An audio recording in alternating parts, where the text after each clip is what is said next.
भारत का सबसे बड़ा 600 मेगावाट क्षमता का फ्लोटिंग सोलर परियोजना का निर्माण मध्य प्रदेश के ओंकारेश्वर में होने जा रहा है।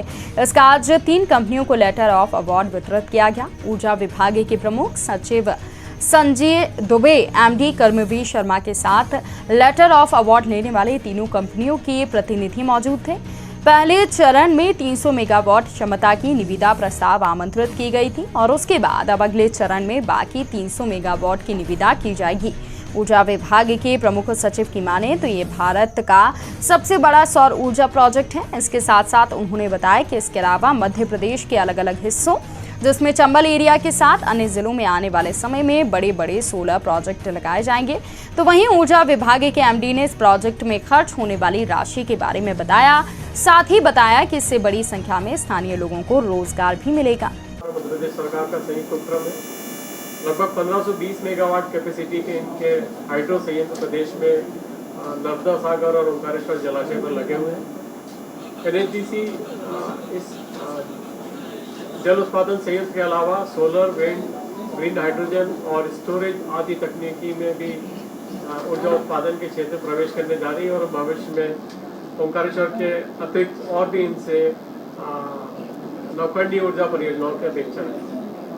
सबसे पहले हम एनएचडीसी के साथ अपना लेटर ऑफ अवार्ड एक्सचेंज करेंगे। माननीय साथ में जो इस प्रोजेक्ट है, जो ओंकारेश्वर का प्रोजेक्ट है, इस संदर्भ में कुछ और तथ्य मैं एड ऑन करना चाहूँगा। ये जो प्रोजेक्ट लग रहा है, इसमें प्रोजेक्ट लगते समय और उसके इम्प्लीमेंटेशन के समय लगभग 1000 लोगों को और उसके बाद उसके मेंटेनेंस के समय लगभग 300 लोगों को प्रत्यक्ष रोजगार प्राप्त होगा और साथ साथ में अप्रत्यक्ष रोजगार भी पैरेलली। प्रोजेक्ट चूँकि बड़ा इन्वेस्टमेंट होता है तो लगता ही है।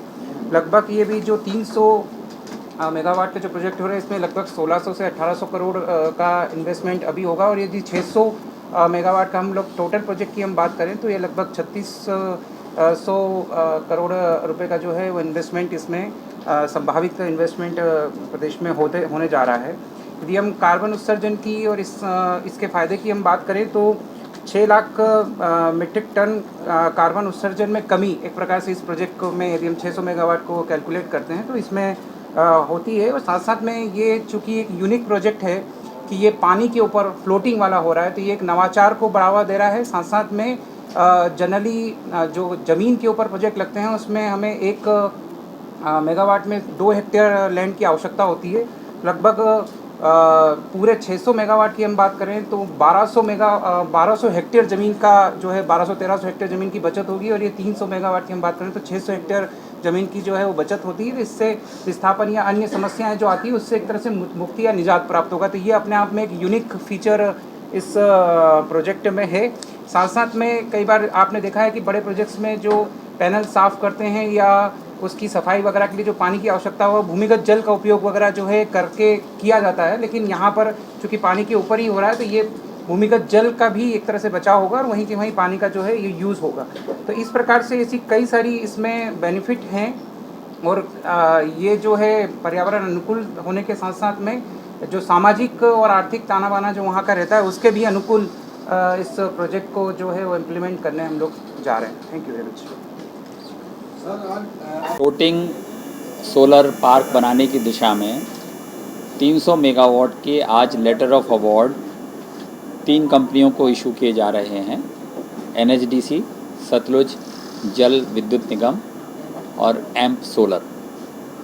इसमें से 2 कंपनियां शासकीय हैं, एनएचडीसी और दूसरी सतलुज जल विद्युत निगम, और तीसरी कंपनी का हेडक्वार्टर टोरंटो कनाडा में है, एम्प सोलर। आप तीनों ने 15 कंपनियों की प्रतिस्पर्धा में रिवर्स ऑक्शन के बाद इन 3 वर्क्स के लिए अवार्ड प्राप्त किया है। एलओए के बाद पीपीए किया जाना होता है, जो पावर परचेज एग्रीमेंट होता है, जिसमें राज्य शासन इस बात की गारंटी देता है कि जो विद्युत आपके द्वारा उत्पादित की जाएगी उसको हम क्रय करेंगे और उसका जो निर्धारित दर आई है उस पर भुगतान भी सुनिश्चित किया जाएगा।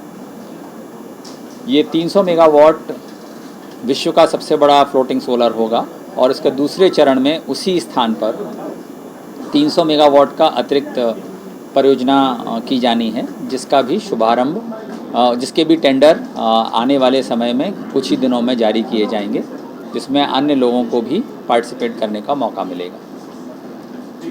Thank you.